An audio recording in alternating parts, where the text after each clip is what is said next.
Hello, welcome back. So it is once again the next day. I had recorded another video yesterday, but my phone deleted it. So I am going to re-record that video. But I do have some exciting news. So instead of reading on my Kindle, the books, I just got this in today. I also got the next books in. So once I'm done with these three, I'm really not looking forward to her book because I can't stand her. I can start on the other series. So, yay! Okay. So, oh my god, one of the pages are bent. Damn. This book is like really tattered. Okay. Chapter 1. Give me a second. Chapter 4. Let me see your schedule, said Sage. That evening, standing in the middle of the room in a lavender nightgown, she had cleaned her teeth with her brand new tooth light and taken a sparkle shower to keep her skin shiny and glittery, and she was almost ready for bed. Cassie accessed her holo schedule, and Sage synced hers up with a flick of her wrist. There was one class in common. Literature, 5th period, lit up. As first years, they had all inventory class. Inventory? Seriously? Introductory classes. Sage had Wishers 101 first period, Intro to Wish Identification second, and Intro to Wishful Thinking third. After lunch, she had Astral Accounting, Literature, Intro to Wish Fulfillment, and the Gold Days. On Shine Days, she had PE, Physical Energy, and every Luna Day, she had Aspirational Art. And as Lady Stella had told them, the last period class of each star day was labeled Study Group. Well, we'll have literature in our SD classes together. Better than nothing, said Cassie as she crawled into bed and pulled up her patchwork quilt to her chin. So do you think it's going to be hard being in classes with everyone else? We have this huge secret we have to keep from basically everybody. Sage fluffed her pillow. It's not going to be easy, she agreed, but she couldn't help grinning. But it's just so exciting. I don't even know how I'm going to sleep tonight. Speak for yourself, said Cassie, yawning. Are you ready for me to shut off the lights? Sure, said Sage. She watched with amusement as Cassie squinched up her face, concentrating on dimming the lights. The girl was having so much trouble that Sage secretly gave her a little help. There, said Cassie. I'm getting so much better at my energy manipulation. Sage smiled and pulled the covers over her head. She anticipated tossing and turning, but she was out in moments. It had been a draining star day. Sage was in the Illumination Library, doing some research. She wasn't making a peep, but for some reason, the librarian was telling her to be quiet. Shh, she hissed. Confused, Sage looked up from her star zap and gave her a, who, me? Look. Shh, said the librarian, more loudly this time. Sage shook her head. But I'm not talking, she said in a loud whisper. Shh, the librarian said again, suddenly morphing into the tall, rude girl with pale blue bangs from the auditorium. Didn't you hear me say shh? Her eyes grew mean. Oh, that's right. You're an SD. Sad disappointment. That's not what it stands for, Sage yelled. I'm a star darling. I'm going to travel to Wishworld right now. I'm going to collect 1,000 times the wish energy of anyone else. Everyone in the library spun around and goggled at her, their mouths open in surprise. All too late. Sage realized what she had done. Oops, she said, her heart sinking. Her adversary laughed cruelly. You told the secret. Now you can't be a star darling anymore, she screeched. Too bad for you. She put her finger to her lips. Shh. Sage woke with a start. The room was still dark. It was the middle of the night and she had been dreaming. But then she heard that strange shushing noise again, and it was coming from right across the room. Sage rubbed her eyes. Cassie, whispering and giggling, was bathed in a golden glow. Was it Sage's imagination, or did she hear a funny little musical buzzing sound? It was quite lovely, actually. I must still be dreaming, Sage thought, and she promptly fell back asleep.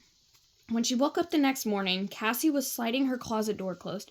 Hey, Cassie, said Sage, sitting up in bed. I had the weirdest dream last night. You were giggling, and there was this weird, beautiful sound. Cassie's eyes widened behind her glasses. Dreams can be so strange, she said quickly. Sage frowned. It all seemed so real. She got out of bed, opened her closet door, and pulled on a long sleeveless lavender dress, lavender tights, and gladiator sandals that laced up her legs. She looked at her reflection in the mirror. Nice, flowing, and comfortable. Her favorite combination. "Ready for breakfast?" asked Cassie. Sage's stomach rumbled. "Sounds good to me," she said. She picked up her communicator from the desk and put it in her pocket. As she took one glance back over her shoulder, she thought she saw a faint glow coming from Cassie's closet. She was about to say something, but Cassie practically pushed her out of the room. By the time the door slid shut behind them with a whoosh, it had completely slipped Sage's mind. They hopped on the cosmic transporter and joined other students as they made their way to the Celestial Cafe. Damn, is it really that late in the afternoon? Adora was waving to them from across the room, where she sat with her roommate Tessa, as well as Libby and Gemma. "Nice table," said Sage, pulling out a chair and sitting down. The view of the Crystal Mountains was tremendous. As the rest of the Star Darlings arrived for breakfast, Adora waved them over. "I have an idea," said Astra, looking around. "Let's make this our table. A bunch of girls who graduated last year used to sit here, so now it can be ours." Scarlet rolled her eyes, but everyone else seemed to think that was a good idea. When Sage's breakfast arrived, she discovered that she didn't have much of an appetite. Too excited to eat, she picked at her star cakes. She was amused that the usually anxious Cassie polished off her bowl of Sparkleos, a glimmering cereal that Sage's mom would never buy, despite her little brother's begging and pleading, and even asked the Bot waiter for seconds. "Certainly, Cassie," it said, zipping off to the kitchen. Sage sipped at her steaming mug of Zing and moved her food around on her plate. "So tell me where you're from, Cassie," she said to her roommate. "Old Prism," Cassie told her. Sage nodded. Old Prism was a medium-sized city about an hour from campus. It was one of Starland's original settlements. It was a popular tourist destination. Sage had gone there once on a class trip. "Do you have any Starkin?" Sage asked. "Siblings." Cassie shook her head. "Lucky," said Sage. "So it's just you and your mom and dad, huh?" Cassie paused a moment, then nodded. "What do your parents do?" Sage asked. "My mom is a scientist and my dad works for the government. Gran stays with us while my parents are at work." Cassie thought for a moment. My mom works at Old Prism Museum, and my dad is a doctor," she said softly. "Well, I'm sorry I missed them at drop-off," Sage said. "I guess I'll meet them at Parents' Weekend. We could all go out for lunch or something. If you don't mind my crazy little brothers, that is." Cassie stared at her bowl. "Maybe," she said. Their stars' eyes began to vibrate and flash. It was time for first period. The girls all stood and gave each other encouraging smiles. "I'm off to Wishers 101, said Sage. "Well, that sounds better than astral accounting," said Cassie. "Boring." "I'll have that soon enough," said Sage. Have fun, Cassie." The two girls left the cafeteria and headed in opposite directions. Sage walking to Constellation Classroom 113. She stepped inside the room and immediately felt the nervous excitement of all the students. The first class of the first star day at the top wish-granting school on Starland. Pretty starmendous. Sage settled into a seat, which immediately adjusted itself to her body. Ah, comfort. She listened carefully as the teacher began to speak. Her Stars app was recording everything, and when she went to bed that night, she would put in her headphones and play back the lectures from the star day so she could absorb the information as she slept. It was the most efficient way to study. "Welcome to Wishers 101, the teacher said, an older woman with piercing blue eyes and fading purple hair. She was draped in colorful, star-covered clothing and clutched a blue staff. She was hunched over and very wrinkly. "My name is Professor Alara Ursa, and I am a former wish granter with the greatest number of wish missions." Oh. Hold on. Okay, let's try that again. My name is Professor Alara Ursa, and I am a former wish granter, with the greatest number of wish missions of any wish granter in Starland history, she said in a raspy voice. She was quite intimidating. "Wishlings and starlings look remarkably alike," the professor began. "Wishlings have a range of different skin, eye, and hair colors, as we do. but their natural tones are not as vivid as ours, and their skin does not have our sparkling glow. But never fear, once you have graduated and are on your way to your first wish mission, there will be easily adjusted. This will be easily adjusted by putting your hand on your wish pendant and repeating these words. Starlight, star bright, the first star I see tonight. I wish I may, I wish I might, have the wish I wish tonight. Sage repeated the words to herself, just for practice. There are many other differences that you must be aware of to be able to blend in seamlessly on Wishworld. The teacher cautioned, clothing is one. Each Stars app comes with an outfit changer so you can select Wishling clothing. Their clothing is made from materials found only on their planet. And they do not have access to stain-free fibers that grow in abundance on Starland.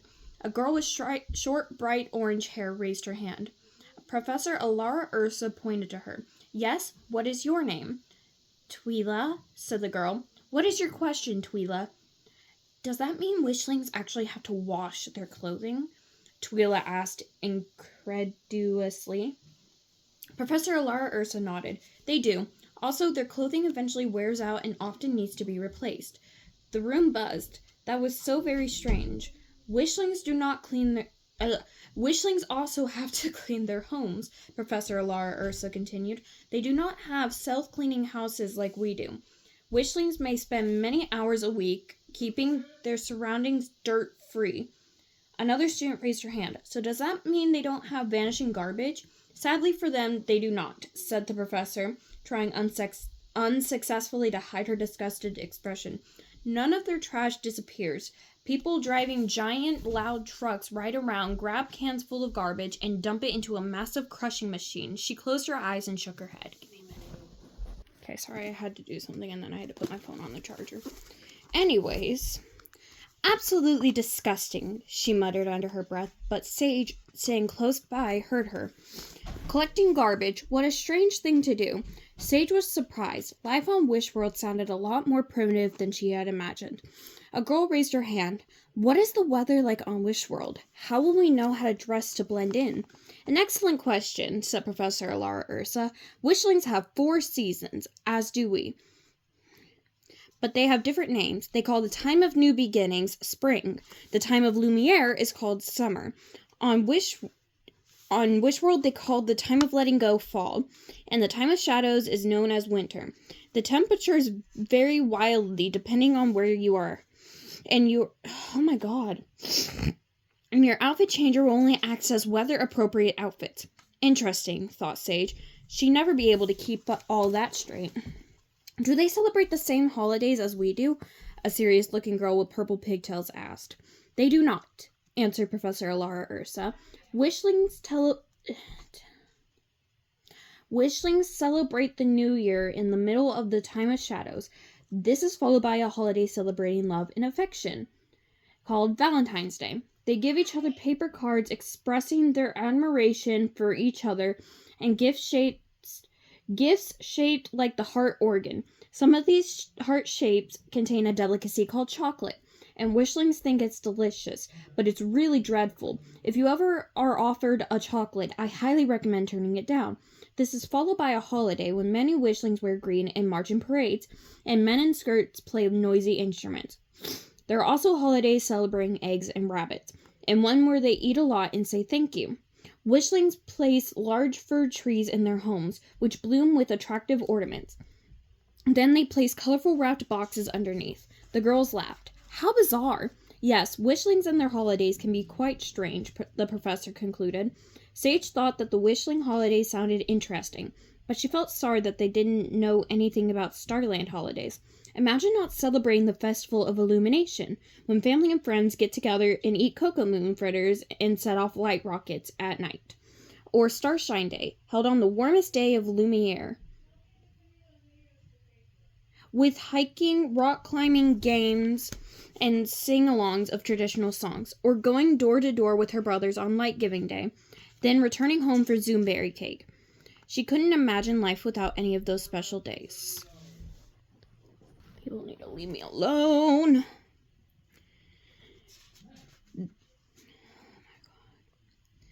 Sage's head was spinning. There was so much information to take in. Life on Wishworld certainly was different. She hoped it would all be absorbed by her brain overnight, because she was having trouble concentrating at the moment. There was so much for you to learn about Wishling culture, said Professor Alara Ursa. Wishworld is a complicated, very odd place. She smiled. But don't take my word for it. As part of this class, we will routinely get out of my drawers. We will routinely go to the Wishworld surveillance deck and do some Wishworld Wishling watching. Come on, let's go right now. Get out, Poe. Sorry. Wishworld Wishling watching? The girl named Twyla repeated with a laugh. Try say that 3 times fast. And then she did, unsuccessfully. Sage tried it herself, as she stood and joined the others filing out of the classroom. But she couldn't do it either. She followed the group down a long hallway to a flash vertical mover, an elevator, that was waiting for them. Its glass doors opened. They stepped inside, and the doors whooshed shut. Sage's ears popped as the mover gained speed, taking them up, up, up, the enormously high tower. She swallowed hard as the ground below and buildings of Starling Academy became tinier and tinier. Luckily, she wasn't afraid of heights. Ding! They had arrived. By neatly dodging around the other students as they exited the mover, Sage was the first to push open the glass doors and step outside onto the surveillance deck. She froze. She had never seen anything more spectacular. Jesus Christ, bright light. The sky was so clear she could see for floozles, miles. Stars twinkled, distant planets glowed, and every so often a white, hot shooting star streaked across the sky. She wondered if someone was on the way down to Wishworld at that very moment. Sage finally understood the true meaning of the word breathtaking. Welcome to the Wishworld surveillance deck, said Professor Alara Ursa. Find yourself a telescope and start observing. On the ledge of the deck were dozens of large telescopes. Although there were more than enough for everyone, the students bumped into each other in their excitement to get to them. Sage found a free telescope and placed her hand on its cool metal surface. She put her eye to the eyepiece and peered through. Then she jumped back in surprise. Everything was so close, before leaning forward for another look. Anyway. The telescope was incredibly powerful, that it was as if she was right there on Wishworld, not on a distant star mooniums of floozles away. She could not believe her eyes. It was so shockingly magnificent that for a starsec, she thought it might have been a dream. She saw a female wishling walking with a small furry animal in a park. She had a sudden start as she realized just how similar starlings and wishlings actually looked. I see a wishling animal, she cried. The other students rushed over to take a look and marvel at how adorable it was. Sage thought it was almost as cute as her brother's pet Glowfur. That's called a dog, said Professor Alara Ursa. Many wishlings keep them as pets and take them on walks several times a day. She went on to explain that many Wishworld animals did not live together as harmoniously as the plant-eating creatures of Starland, which was a lush place with an abundance of plants for the animals to eat. But there were still some similarities. Flutter focuses were akin to Wishworld butterflies, and Glober beams a lot like Wishworld lightning bugs. Okay. Fireflies. Wishworld horses were the closest animal to Galliops, and the Galion was a gentle and distant cousin to the Wishworld lion. Sage moved the telescope a tiny bit and next spotted a young male wishling tossing an oddly shaped brown ball. She paused for a moment to watch the ball arc through the air before a second young male wishling caught it in his hand. They really do look a lot like starling boys, she thought. Just not as sparkly, but still cute. She next noticed a small group of wishlings in a circle, holding hands as they sung. To her surprise, they suddenly collapsed to the ground. Was something wrong? But they almost immediately jumped to their feet, laughing out loud. It was a game. It didn't look like a fun. Oh my god! It didn't look like such a fun one to her. It was certainly. Oh my God. But it certainly seemed as if they were enjoying it. I think they were playing Ring Around the Rosie, because that sounds like, because Ring Around the Rosie, put little posies in. You fall down. Okay, anyway.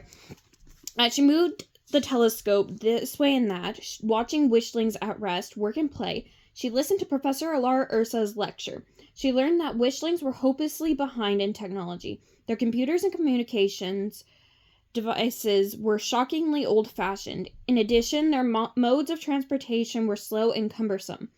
Plus, they actually had to be operated by wishlings themselves. Oh, how the girls laughed when they saw the funny vehicles wishlings used to travel. Life on Wishworld was very interesting indeed. Sage? Sage, said a voice. Sage tore her gaze from her view of Wishworld and turned her head around reluctantly. Professor Alara Ursa was shaking her head. I've been calling your name for 5 Starmans, she said. Class is over. Sage looked around, blinking. The Wishworld observation deck was deserted. She muttered her apologies and took off hurriedly for her next class. She slipped into the last remaining seat right before the teacher closed the door and turned around with a scowl. My name is Professor Lucretia Delphinus, and above all, I value timeliness, she announced. Her eyes flashed behind her large black glasses. She was small and intense and immediately began pacing the room. Sage gulped.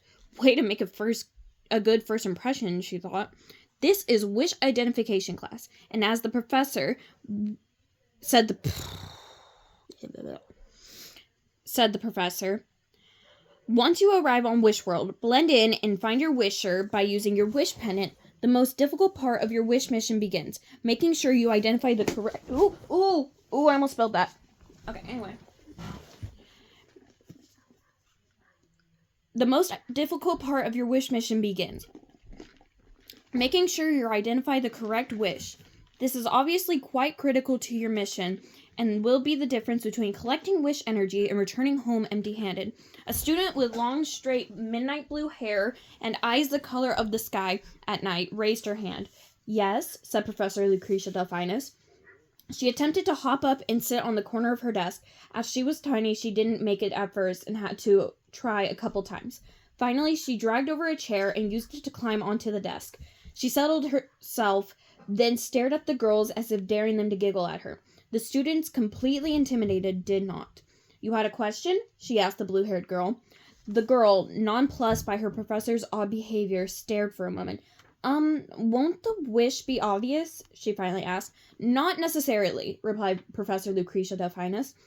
Here's what happens. When you arrive on Wishworld, your stars app will give you directions to find your wisher. When you are near your wisher for the first time, your wish pendant will light up. It will be faint when you are in their vicinity and glow brightly. When you make actual contact, that is when you can start trying to identify the wish. This is very tricky.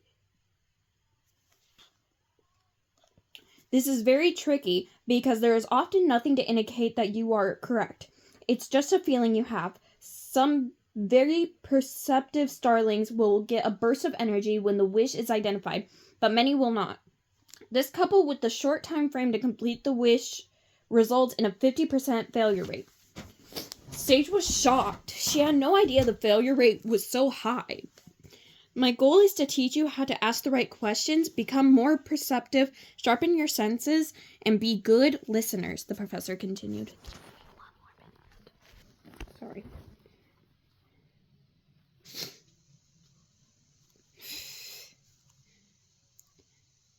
Okay. Have you ever identified a wish on the first try? A girl in the front row asked. Professor Lucretia Delphinus nodded. Sometimes it is easy. Once I introduced myself to a wisher, and she said, Boy, you're friendly. I wish I could be as friendly as you. And I knew that my mission was to build her confidence and help her make friends. But most times it is not so simple. She put her hand to her chin. On one mission I went on, I was fully convinced that my wisher wanted to learn how to tap dance. How to what dance? She asked Sage. Professor Lucretia Delphinus smiled. It's a wishling pastime in which they do special dances with very small metal plates attached to their shoes. Very noisy. So what was the real wish? Sage asked. Her actual wish was to get the courage to tell her parents she wanted to quit taking piano lessons. Boy, did she hate them, Professor Lucretia Delphinus said, remembering. I'm still not quite sure how I messed that one up, but luckily I discovered it in time. The next thing the class knew, she had hopped off the desk and started doing a strange shuffling dance, and I did become quite the tap dancer. The professor finished the dance by extending her arms and shaking her hands, palms forward and fingers splied. Just hands, she explained. The students just stared. Professor Lucretia Delphinus was certainly a character. She cleared her throat and continued her lecture. What makes wish identification so difficult is that the wisher may have multiple wishes at the same time. They could even have several good wishes, so you must be sure to identify the correct wish. Here is why so many wish missions fail. The starling assumes that the first wish they uncover is the correct wish. You really have to take the time to get to know your wisher, to make sure you grant the wish. That is their heart's desire. The students paid close attention. Wish granting was much more complicated than they had realized. Professor Lucretia Delphinus looked at all the confused faces in front of her and softened. Since it is your first day, we'll go back to the basics. We'll talk about good, bad, and impossible wishes. That will be a good way to ease into wish identification. So tell me this, Professor Lucretia Delphinus said. What exactly makes a wish impossible? The arms of nearly half the class shot up. Yes, said the professor, pointing to a girl with magenta hair. Wishes that are not within the wishling's grasp, the girl answered. Good. Can I have some examples? Professor Lucretia Delphinus asked. Girls started calling out. Curing diseases, reading minds, flying. All good examples, the teacher said with a nod. We all wish that things like world peace and curing diseases were not impossible wishes. And how about bad wishes? The professor prompted.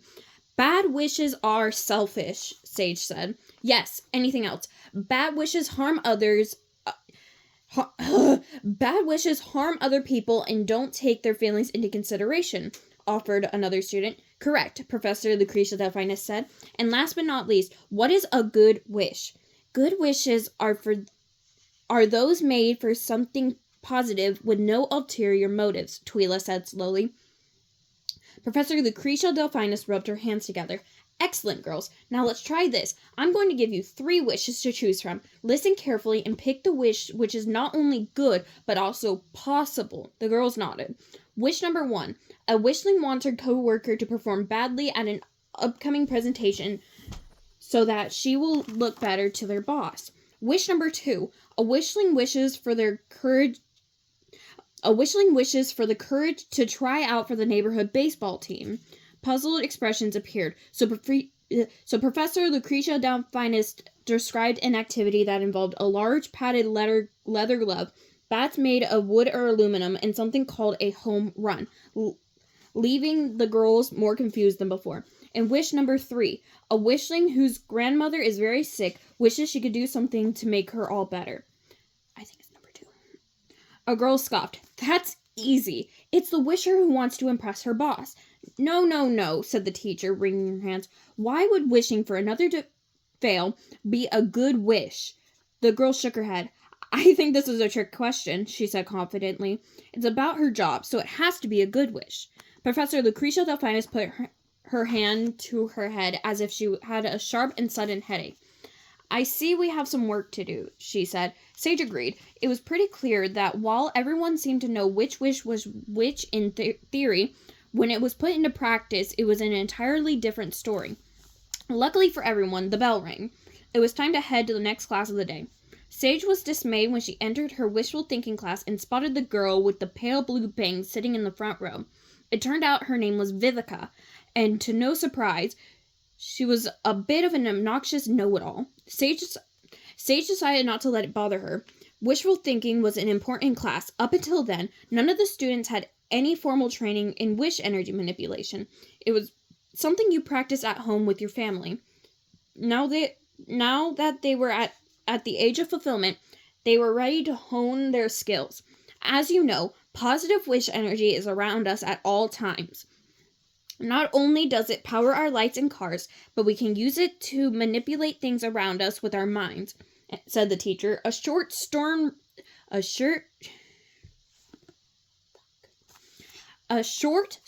woman with named Professor Dolores Ray. She wore sensible shoes with stars on them, and her illuminated glasses were on a glow string around her neck so she wouldn't misplace them.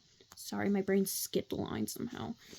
We fully expect you all to be on markedly different levels. This is not a competition. By the end of the term, you will all be skilled manipulators, but first we have to assess your skills so that we know where to begin. As the class watched, the professor pointed to the classroom door, opening and closing it with ease.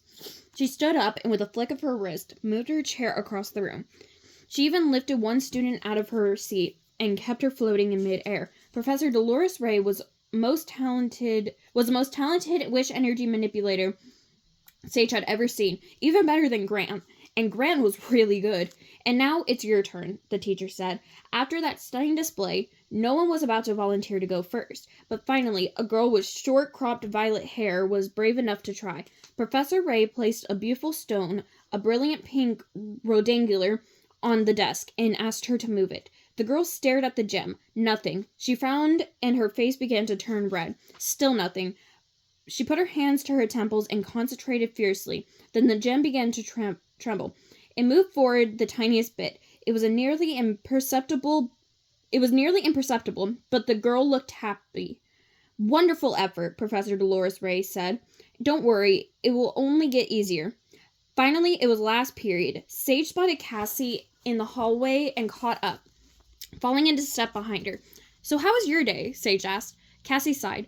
I read my holo schedule wrong and accidentally went to a astral accounting class twice. It could have been aspirational art or literature, right? And now I'm going to get in trouble for skipping wish identification class. With Professor Lucretia Delphinus? Sage asked. Yes, replied Cassie. Sage grimaced. Cassie probably was going to get in trouble. So how was your first day? Cassie asked. It was intense, Sage said. I kind of feel like my brain is going to explode, but otherwise it was okay. Where are you girls going? Said someone behind them. Oh no, thought Sage. She recognized that voice and wished she didn't. Sure enough, it was Vivica. She pushed in between the two roommates and started walking with them. Pretty lame manipulation attempt today, wouldn't you say, Sage? Wait till it's my turn. Then you'll really see some skills. Sounds good, said Sage. So where are you two off to now? Vivica asked, pushing her bangs out of her eyes. She smirked before adding, Oh, that's right. You're part of the, she searched her mind, superbly dense group, she concluded with a nasty grin. Sage stopped suddenly in the hallway, her temperature rising. Students had to step around her. Cassie and Vivica stopped too, Vivica's expression mocking. Why won't this girl leave me alone? Sage wondered. She clenched her hands. Cassie gently put her hand on Sage's arm. It had a sudden calming effect on her. She took a deep breath. I can't put anything past you, Sage said to Vivica with forced cheerfulness. Turns out I do need some extra help. She does too, she added, pointing to Cassie, much to the girl's dismay. Can't be late. Don't want to fall even more behind, she said, taking off down the hallway, Cassie right behind her. Thanks a lot, muttered Cassie. You actually had to volunteer that information? It was going to get out sooner or later, said Sage. I guess you're right, said Cassie grudgingly. The two reached the classroom and stepped inside. They sat next to Vega, who was as neat as a pin in her crisp blue outfit. The girl with the fuchsia hair entered the classroom and sat in the corner by herself. That's Scarlet, Vega whispered to Sage, and she's just weird. She totally keeps to herself, super unfriendly. The girl definitely had a look that was all her own. That day, she wore a black t-shirt decorated with a star made out of silver studs, a poofy black tutu, black and pink striped tights, and big black boots. She didn't look at anyone, just gazed down at her desk. The classroom filled up. Gemma entered, chatting away to her sister. Leona was the last student to arrive, gesturing dramatically with her hands. Lady Stella and another teacher walked into the room. Welcome, star darlings, the headmistress said. For those special secret classes, we will have several guest lecturers, who will each present crucial information. Today we are lucky to have Professor Margaret Dumar, who is here to teach you all we know about wishling schools. Since we usually send older starlings down to grant wishes, our knowledge of wishling schools is limited. We will be relying on you to make Wishworld observation, which you can mentally record in your cyber journals as they happen, and we will discuss in class upon your return. These will prove very beneficial to your fellow star darlings as well to the rest of Starling Academy. Hello, students, said Professor Margaret Dumont with a warm smile. Sage was immediately charmed by the pretty young teacher. Her pink and blue striped hair was twisted into an elegant updo, and she was wearing a sleek, high-collared, bright pink dress, scattered with glowing stars. I already know some of you from my third year course, Wishling Relations. Several of the older star darlings nodded. Professor Margaret Dumont began her lecture and reviewed for the star darlings that wishling children weren't born with knowledge of basic concepts, the way starlings were. They had to go to school and learn simple skills such as counting, spelling, and reading. The upperclassmen were familiar with that information, but the younger students who had learned it only that day were even more surprised to learn that wishling children didn't absorb their lessons in their sleep. Their mouths fell open in shock when they discovered that wishling children actually read and studied books made of paper. "Moon and stars!" Cassie exclaimed. "I would love to see one of those." When class was over, Professor Margaret Dumont and Lady Stella stood in the door as the students filed out. "Excellent work today, girls," Lady Stella said. "And who knows, a wish could be coming through as I speak. One of you may be on your way to Wishworld before you know it." Sage tapped her elbows together for luck. She hoped Lady Stella was right. That was Chapter 4 of Sage and the Journey to Wishworld. Next will be Chapter 5. So, okay, I'll see you later.